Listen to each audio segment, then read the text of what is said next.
Hi, it's me, your Educa IT Era Vibes Vlogs.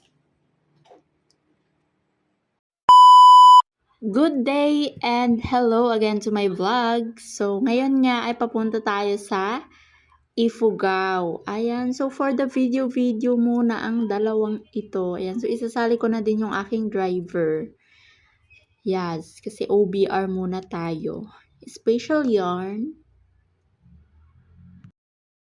And dito nga ay malapit-lapit na tayo sa katotohanan dahil andito na tayo sa Kiangan. Malapit na to sa Lagawi, Ifugao. Ayan, so as you can see, dito pala yung mga part or dito banda yung mga pinagvideohan ng mga vlogger or yung mga taong dumadaan dito kasi nga ang ganda ng view and from its rock formation pa kasi. And ayan, sinali muna natin ang Disney Princess.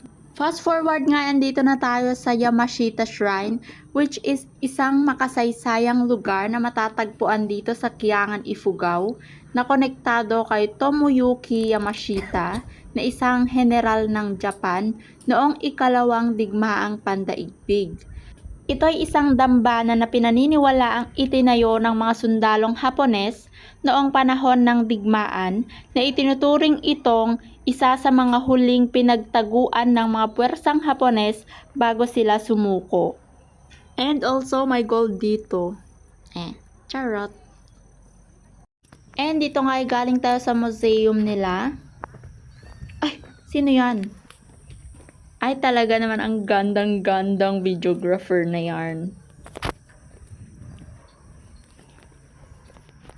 Yan, so doon natin makikita ang Philippine flag.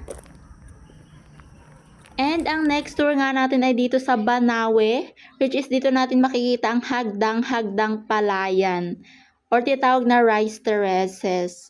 And medyo maulan pa nung time na pumunta tayo dyan, pero carry lang. At least maganda pa rin ako.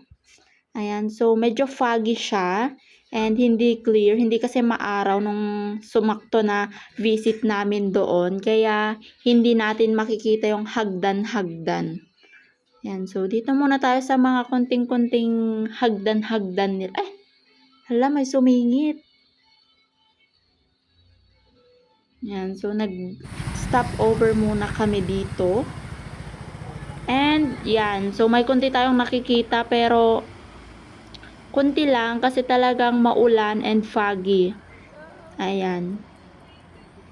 Ay, si Gandara. Diyan nga ay nakafocus tayo kay Afam. Ay, Eme. After nga ng stopover ay tumaas kami onte dito sa part na to para makita at masilayan ang hagdan-hagdan pero hindi talaga nakisama ang ating weather. So, foggy pa rin siya. And, but nakikita pa rin natin dito yung Batad Falls. And alam nyo ba ang tinatawag itong 8th Wonder of the World dahil sa kakaibang ganda at kasaysayan nito? Ito ay dinadayo ng mga turista mula sa iba't ibang bansa. And ito pala isang palayang inukit sa gilid ng bundok na parang hagdan. Kaya tinawag itong Hagdang-Hagdang Palayan. Makikita din natin dito ang hotel ng Banawe. Yan, so malawak yan sa personal. Yun lang, tapos na.